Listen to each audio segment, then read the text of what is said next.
Halo guys, selamat datang di channel kami. Don't forget to subscribe ya guys. Klik tombol subscribe guys, karena subscribe itu gratis. 229. Bab 4. Siapakah Wahabi? 231. Siapakah Wahabi? Wahabi adalah sebuah firqah kelompok dari sekian banyak golongan yang ada. Mereka hanya berfaham Quran dan Sunnah saja. Mereka tidak memperbolehkan bermazhab.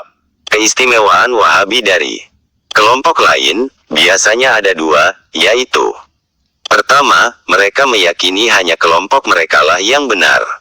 Kedua, kelompok lain berdiri di atas manhaj yang salah.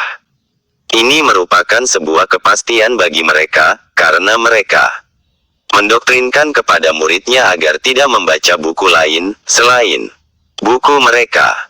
Bagi mereka, setiap buku lain pasti tidak benar. Mereka memvonis kelompok lain itu salah semua. Padahal dalam Al-Quran Allah katakan, jangan meremehkan kelompok lain, boleh jadi yang lain itu lebih baik. Hai orang-orang yang beriman, janganlah sekumpulan orang laki-laki merendahkan kumpulan yang lain, boleh jadi yang ditertawakan itu lebih baik dari mereka, dan jangan pula sekumpulan perempuan merendahkan kumpulan lainnya, boleh jadi yang direndahkan itu lebih baik. QS Al-Hujurat 11. Kalaulah mereka beriman sebagaimana yang dikatakan Allah dalam ayat ini, tentu tidaklah sedemikian doktrinnya. Mereka terlalu gampang mengkafirkan dan mensyirikkan kelompok lain, makanya dimanapun Anda menemukan Wahabi ini, mereka selalu menganggap dirinya paling benar, walaupun tak pandai membaca Quran. Namun kalau ditanya, maka mereka berkata pegangan kami Quran dan Sunnah, yaitu Quran yang tak pandai dibacanya itu. Mereka paling susah didakwahi, walaupun mereka salah. Sebab mereka menganggap dirinya sudah benar. Inilah penyakit yang paling susah disembuhkan. Mereka menganggap benar walaupun tak pandai membaca Quran. Mereka berani berkata, tak boleh bermazhab walaupun mereka tak mengerti agama. Mereka menganggap benar walaupun tidak berdalil, seperti melempangkan tangan ketika imam berkunut. Sistem belajar mereka lebih mementingkan mengetahui yang salah ketimbang mempelajari yang benar. Makanya bila belajar pada mereka, mereka lebih dahulu mengajarkan tentang bid'ah versi mereka ketimbang yang lainnya. Lalu modal inilah yang mereka lontarkan nantinya di tempat-tempat yang pantas untuk disampaikan. Sikap mereka sangat mirip dengan kaum Khawarij. Di manakah persamaannya? Dalam kitab Fathul Bari Jil 15 Hektolumen 313, disebutkan, Ibnu Umar berpendapat bahwa mereka itu kaum Khawarij adalah manusia-manusia yang paling buruk, dengan bertitik tolak pada ayat-ayat Quran yang ditutunkan Allah tertuju kepada orang-orang kafir. Kaum Khawarij mengarahkan ayat tersebut kepada kaum muslimin. Demikian menurut riwayat yang diketengahkan Imam Bukhari.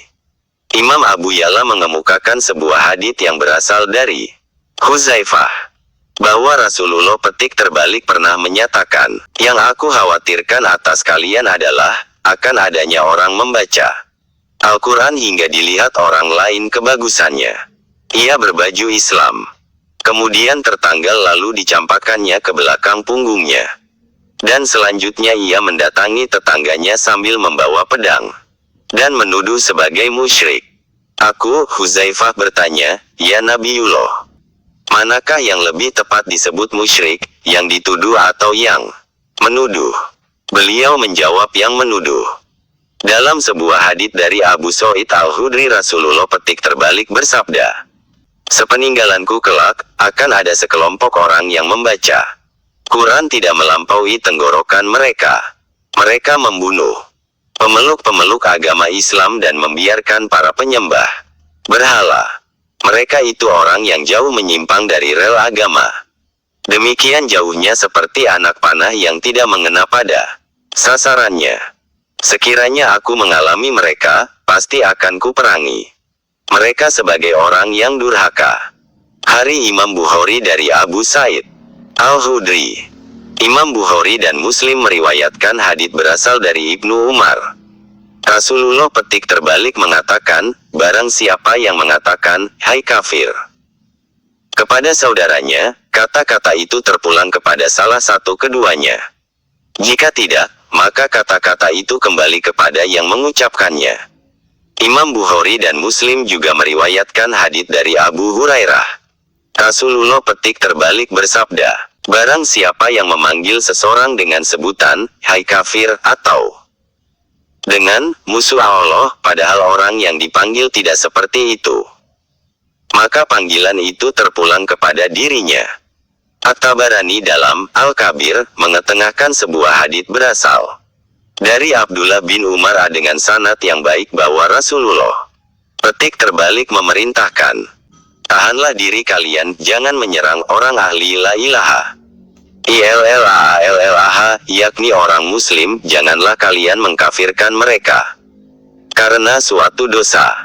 Menurut versi lain, janganlah kalian mengeluarkan mereka dari Islam karena suatu perbuatan.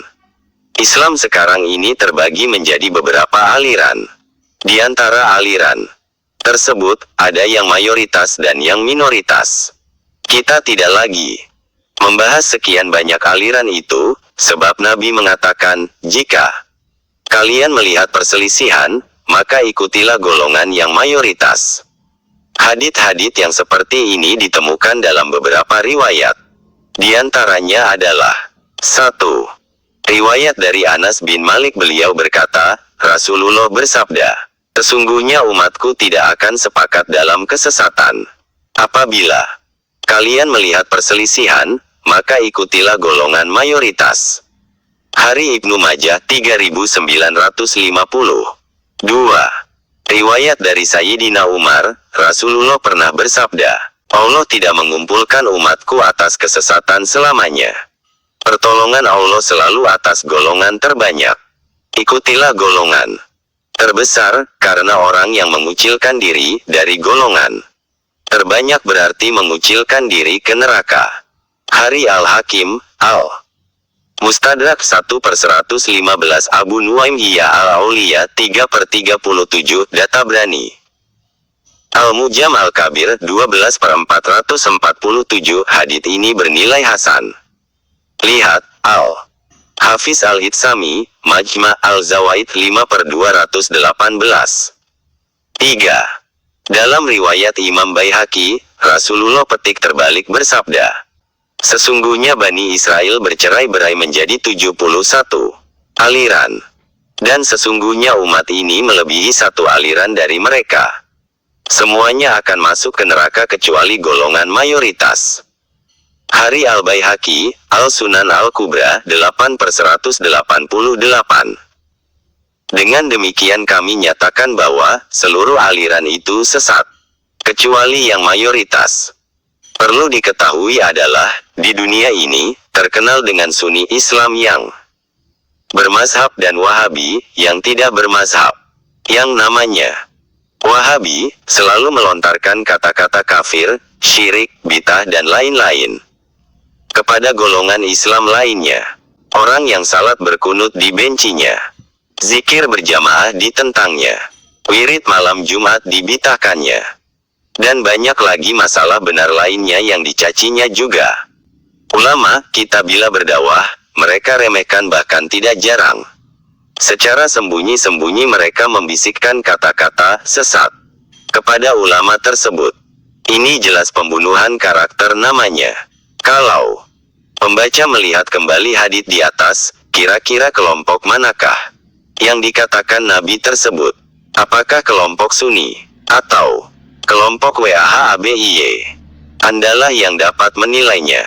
Tapi maaf, sebelum Anda menjawab, ada baiknya Anda perhatikan dulu sebuah hadits riwayat Imam Bukhari dalam kitabnya Jilid 4 Hektolumen 147. Dalam hadits ini dikatakan, ketika Rasulullah petik terbalik berdoa, Ya Allah, berkatilah kami, Syam kami dan Yaman kami, maka sahabat yang dari Nejat adalah ibu kota Saudi Arabia berkata, doakan juga Nejat. Kami ya Rasulullah. Beliau tetap berkata seperti tadi.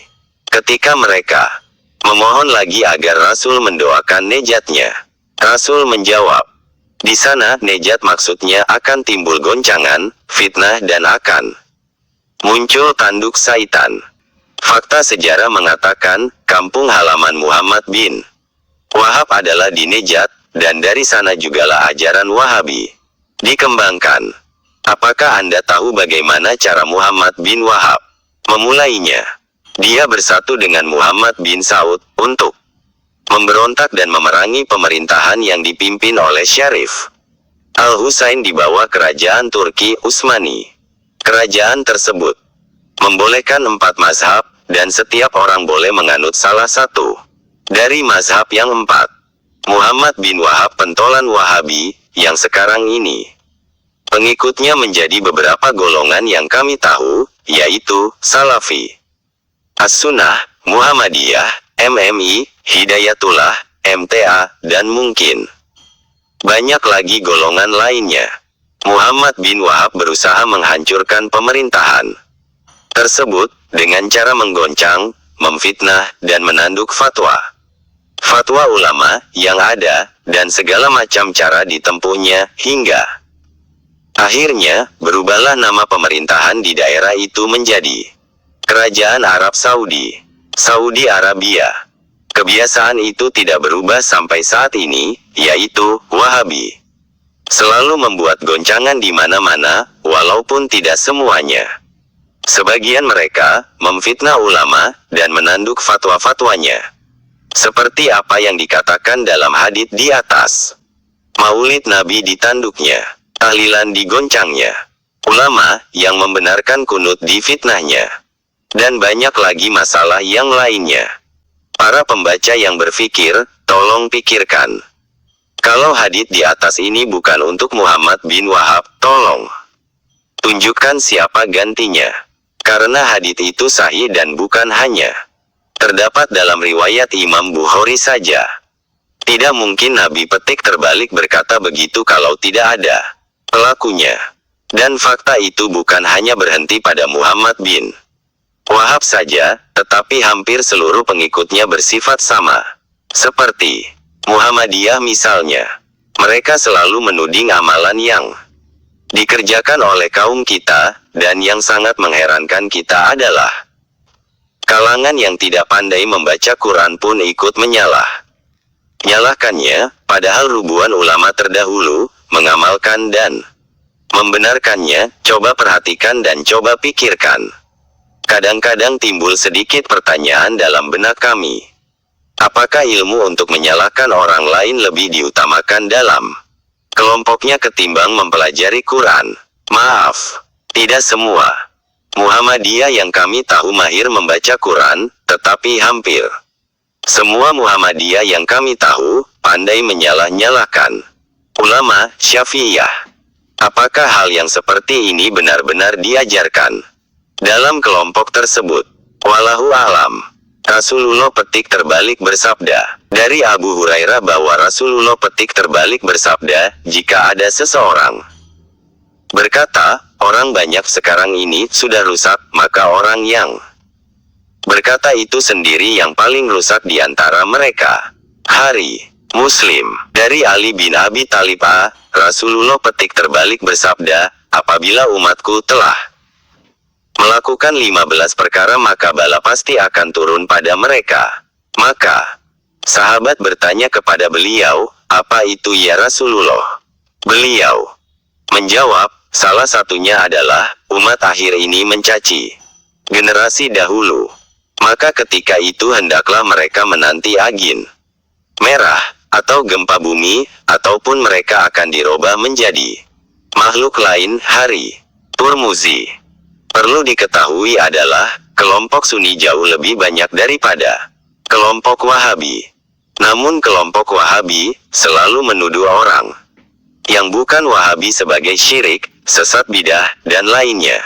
Merekalah yang pantas masuk sorga. Kalaulah benar seperti apa yang mereka yakini, lalu bagaimanakan dengan ayat ini? yaitu segolongan besar dari orang-orang yang terdahulu dan segolongan besar pula dari orang-orang yang kemudian. Al-Waqiah 39-40. Ayat ini mengatakan bahwa golongan kanan yang masuk surga itu adalah golongan yang jumlahnya lebih besar bagi umat dahulu, dan juga dari umat yang belakangan.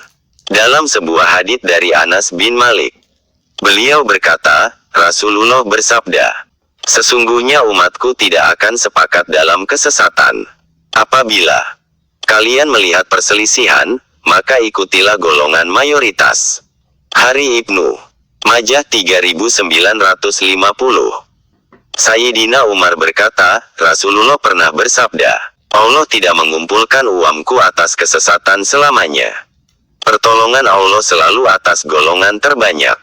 Ikutilah golongan terbesar, karena orang yang mengucilkan diri dari golongan terbanyak berarti mengucilkan diri ke neraka. Hari Al-Hakim, Al-Mustadrak 1/115. Abu Nuaim Hiya Al-Auliya 3/37, Data Brani, Al-Mujam Al-Kabir 12/447. Hadits ini bernilai hasan. Lihat, Al-Hafiz Al-Hitsami, Majma' Al-Zawaid 5/218. Bahkan dalam Sunan Al-Kubra 8/188 Imam Baihaqi menyebutkan sebuah hadits dari Abu Ghalib yang melihat Abu Umamah berkata tentang orang-orang Khawarij yang terbunuh. Mereka itu anjing-anjing neraka jahanam, seburuk-buruk mayat di bawah langit. Abu Ghalib berkata, apakah mereka orang-orang Khawarij itu maksud Anda wahai Abu Umamah? Ia menjawab, iya. Aku berkata, ini pendapat Anda pribadi atau Anda mendengar dari Rasulullah SAW? Ia menjawab, kalau ini pendapatku, berarti aku benar-benar berani. Tapi ini aku mendengarnya dari Rasulullah. Petik terbalik tidak sekali, 2 kali, bahkan sampai 7 kali. Kemudian Abu Umamah berkata, sesungguhnya Bani Israel berai menjadi 71 aliran. Dan sesungguhnya umat ini melebihi 1 aliran dari mereka. Semuanya akan masuk ke neraka kecuali golongan mayoritas. Hari Al-Baihaqi, Al-Sunan Al-Kubra 8/188. Pertanyaannya, apakah kelompok mereka lebih besar dari kelompok Sunni? Kalau mereka berkata, kelompok Sunni itu banyak yang bejat, ya itu betul. Tapi apakah Wahabi juga dapat dipastikan baik semua? Dari informasi yang kami ketahui, kelompok Wahabi ataupun yang sepaham dengan Wahabi anti mazhab yang ada di Indonesia saat ini terdiri dari 1. Salafi, 2. As-Sunnah, 3. Muhammadiyah, 4. MTA, 5. MMI, 6. Hidayatullah, 7. Hizbut Tahrir, walaupun itikadnya Mu'tazilah, tapi fahnya hampir sama, 8. Dan banyak lagi faham-faham yang lainnya. Belum lagi dikaji paham-faham sesat lainnya seperti LDII, Syiah, Ahmadiyah, dan kelompok-kelompok kecil, seperti pengikut Abu Hamzah, Jubir, dan lainnya, yang mengkafirkan golongan lainnya, dan tidak menganggap sah syahadat kecuali disaksikan mereka. Para pembaca yang dirahmati Allah, jika Anda bertemu dengan mereka, tanyakan terlebih dahulu kitab rujukan mereka, apakah mereka mengakui Quran dan Sunnah atau tidak. Kalau mereka tidak mengakuinya, berarti mereka telah kafir. Tetapi jika mereka mengakuinya, tanyakan pada mereka tentang kelompoknya di mana saja di dunia ini. Lalu tanyakan berapa jumlahnya dan bandingkan dengan kelompok Sunni Islam yang bermazhab. Jika jumlahnya tidak melebihi jumlah Sunni, maka tunjukkan ayat ini, yaitu segolongan besar dari orang-orang yang terdahulu dan segolongan besar pula dari orang-orang yang kemudian. Al-Waqiah 39-40. Allah jelaskan dalam ayat ini bahwa golongan yang kanan yang Selamat itu adalah golongan yang jumlahnya lebih besar. Dengan demikian tentu kelompok mereka bukan merupakan golongan yang selamat. Wahabi mengklaim kelompok mereka adalah kelompok yang selamat. Apakah mereka dapat menjamin anggotanya baik semua? Perlu kita tuntaskan adalah, tidak dalam satu golongan itu pasti baik semua. Di masa Rasul saja, ada yang munafik, apalagi zaman kita ini. Andaikan kelompok Sunni itu dipilih yang baik-baik dan kelompok Wahabi pun dipilih yang baik-baik juga, namun jumlahnya tetap lebih banyak yang Sunni juga. Kalau kita lihat lagi ayat di atas, kelompok mana yang disebutkan itu? Jawablah dengan jujur. Kami bukannya mengkotak-kotakan umat ini, tetapi kami tunjukkan hal ini hanya untuk meredam tudingan Wahabi terhadap kelompok Sunni itu kafir, syirik bidah dan lainnya. Itu saja. Wallahu alam. Dialog Sunni vs Wahabi. Rudi dan Amir adalah dua orang pemuda yang taat kepada Allah. Namun Rudi seorang Wahabi, tentu tidak sama dengan si Amir yang berkeyakinan Sunni. Pada suatu hari, si Rudi bertanya kepada si Amir, "Mir, menurutmu aliran yang benar itu Sunni atau Wahabi?" Amir balas bertanya, "Kenapa kamu tanyakan itu?" "Enggak," sahut si Rudi, "kamu jawab dulu pertanyaanku." Akhirnya mereka saling melemparkan pertanyaan. Amir, kalau kita bicara Islam, semuanya mengaku Islam. Kalau kita bicara agama, semuanya mengaku beragama. Kamu lihat di dunia ini, ada 3 aliran, Sunni, Wahabi dan Syiah. Menurut kami, Sunnilah yang baik, adapun Wahabi dan Syiah tidaklah termasuk. Rudi, kenapa kamu berkata begitu? Apa buktinya? Amir, buktinya aku ikut Sunni. Rudi, kalau hanya itu alasanmu, berarti setiap yang ada pengikutnya harus dikatakan benar semua, maka benarlah semua agama yang ada pengikutnya. Sekarang tolong kamu jelaskan dalil dari ayat yang membuktikan bahwa Sunni itu golongan yang baik, ada apa tidak? Amir, baiklah, perhatikan ayat ini. Kami ciptakan mereka untuk golongan kanan, yaitu segolongan besar dari orang-orang yang terdahulu, dan segolongan besar pula dari orang yang kemudian. Al-Waqiah 39-40. Coba kamu pikirkan, berapa persen jumlah Wahabi di dunia ini? Paling hanya 20% saja, begitu juga Syiah. Sedangkan Sunni jumlahnya 60%.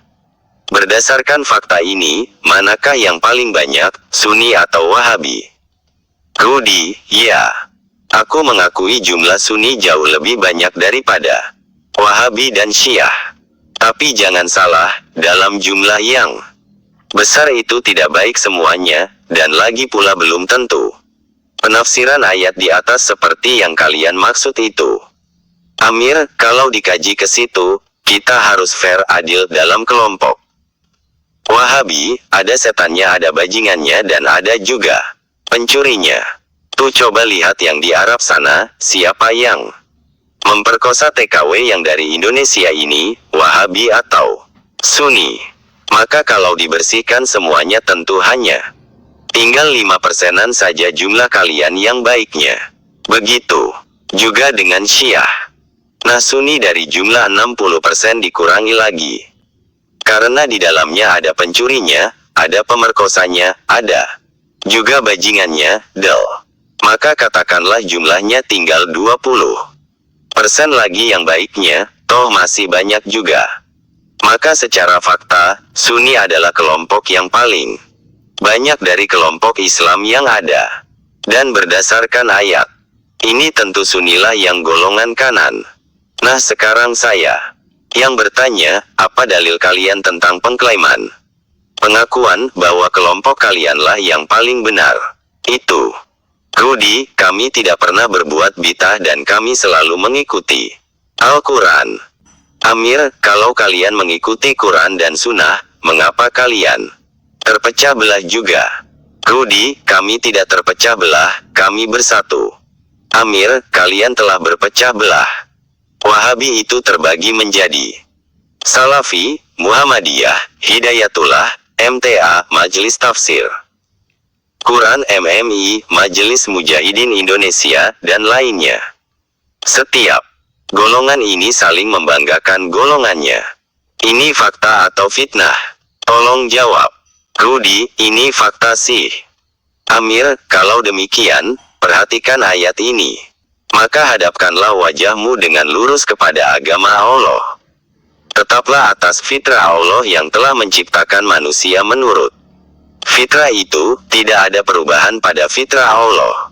Itulah agama yang lurus, tetapi kebanyakan manusia tidak mengetahui. Dengan kembali bertaubat kepadanya dan bertakwalah kepadanya serta dirikanlah salat, dan janganlah kamu termasuk orang-orang yang mempersekutukan Allah, musyrik, yaitu orang-orang yang memecah belah agama mereka dan mereka menjadi beberapa golongan. Tiap-tiap golongan merasa bangga dengan apa yang ada pada golongan mereka.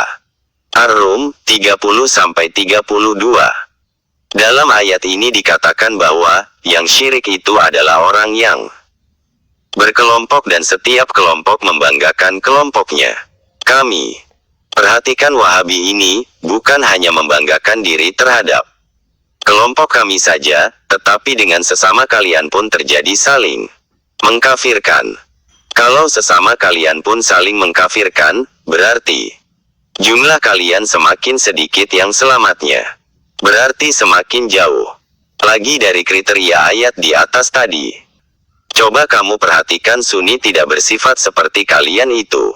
Tidak pernah kami mengirim selebaran di masjid kalian untuk menuding kalian, tetapi kalianlah yang mengirim selebaran itu untuk menuding kami. Ini fakta rat, bukan fitnah. Dan juga kalau kalian mengikuti ayat, tentu kalian tidak akan jadi terpecah belah begini. Siapa yang memulai ini? Kemudian tentang penafsiran Al-Waqiah ayat 39-40 di atas tadi. Bukan kami yang membuat-buat, tetapi kami telah mengikuti Al-Quran dan hadits. Perhatikan hadits dari Anas bin Malik ini, beliau berkata, Rasulullah bersabda, sesungguhnya umatku tidak akan sepakat dalam kesesatan. Apabila kalian melihat perselisihan, maka ikutilah golongan mayoritas. Hari Ibnu Majah 3950. Sayyidina Umar berkata, Rasulullah pernah bersabda, Allah tidak mengumpulkan umatku atas kesesatan selamanya. Pertolongan Allah selalu atas golongan terbanyak. Ikutilah golongan terbesar, karena orang yang mengucilkan diri dari golongan terbanyak berarti mengucilkan diri ke neraka. Hari Al-Hakim, Al-Mustadrak 1/115. Abu Nuaim Hiya Al-Auliya 3/37, Databrani, Al-Mujam Al-Kabir 12/447. Hadits ini bernilai hasan. Lihat, Al-Hafiz Al-Hitsami, Majma' Al-Zawaid 5/218. Bahkan dalam kitab Sunan Al-Kubra 8/188, Imam Baihaqi meriwayatkan hadits dari Abu Ghalib yang melihat Abu Umamah berkata tentang orang-orang Khawarij yang terbunuh. Mereka itu anjing-anjing neraka jahanam, seburuk-buruk mayat di bawah langit. Abu Ghalib berkata, apakah mereka orang-orang Khawarij itu maksud Anda wahai Abu Umamah? Ia menjawab, iya. Aku berkata, ini pendapat Anda pribadi atau Anda mendengar dari Rasulullah? Ia menjawab, kalau ini pendapatku, berarti aku benar-benar berani. Tapi ini aku mendengarnya dari Rasulullah. Petik terbalik tidak sekali, 2 kali, bahkan sampai 7 kali. Kemudian Abu Umamah berkata, sesungguhnya Bani Israel bercerai-berai menjadi 71 aliran. Dan sesungguhnya umat ini melebihi 1 aliran dari mereka, semuanya akan masuk ke neraka kecuali golongan mayoritas. Hari Al-Baihaqi, Al-Sunan Al-Kubra 8/188. Rudy, entahlah. Amir, menurutmu dari sekalian banyak ulama yang sudah tiada, siapakah yang paling kamu agungkan? Rudy, Muhammad bin Abdul Wahab. Amir, apa alasanmu mengatakan itu? Rudy, karena dia seorang ulama yang mengikuti Quran dan Sunnah. Amir, dalam sejarah beliau telah memerangi ribuan ulama yang tak sepaham dengannya, bukan hanya itu bahkan wanita dan anak-anak pun jadi korbannya, padahal mereka semua beriman kepada Allah. Ini fakta atau fitnah? Rudy, ya, fakta. Amir, menurutmu apakah boleh membunuh golongan selain golongan kita, contohnya, kalian memerangi kami? Rudy, tidak. Amir, ternyata, Anda sendiri menyalahkan perbuatan Muhammad bin Wahab itu kan? Baiklah, bukan Anda saja yang menyalahkannya, tetapi Allah juga. Perhatikan ayat ini. Dan barang siapa yang membunuh seorang mukmin dengan sengaja maka balasannya ialah jahanam, kekal ia di dalamnya dan Allah murka kepadanya, dan mengutukinya serta menyediakan azab yang besar baginya. An-Nisa 93. Berdasarkan ayat ini ternyata Muhammad bin Wahab adalah orang yang sangat dimarahi Allah dan telah ditetapkan menjadi penghuni neraka oleh ayat ini. Lalu mengapa Anda masih mengaguminya? Kalau tadinya mungkin kamu belum tahu, nah sekarang kamu sudah tahu, masihkah kamu bersikap seperti itu? Ya saya tahu, lanjut si Amir, seekor singa akan mengagumi singa seniornya. IPK mengagumi si Olo Panggabean sebagai pentolannya. Golkar mengagumi Soeharto. Partai Demokrat mengagumi SBY. Dan tentu kalian pun pasti mengagumi Muhammad bin Wahab, sebab kalian berada dalam satu golongan. Kalau demikian bicara kita cukup sampai di sini saja. Wallahu alam. Terima kasih ya guys sudah mengunjungi channel kami dan menonton sampai akhir video. And don't forget to subscribe ya guys. Semoga video ini bermanfaat. Jangan lupa ya guys, please jangan lupa klik tombol subscribe guys, karena subscribe itu gratis. Dan semoga yang sudah subscribe selalu mendapatkan rezeki yang berlimpah.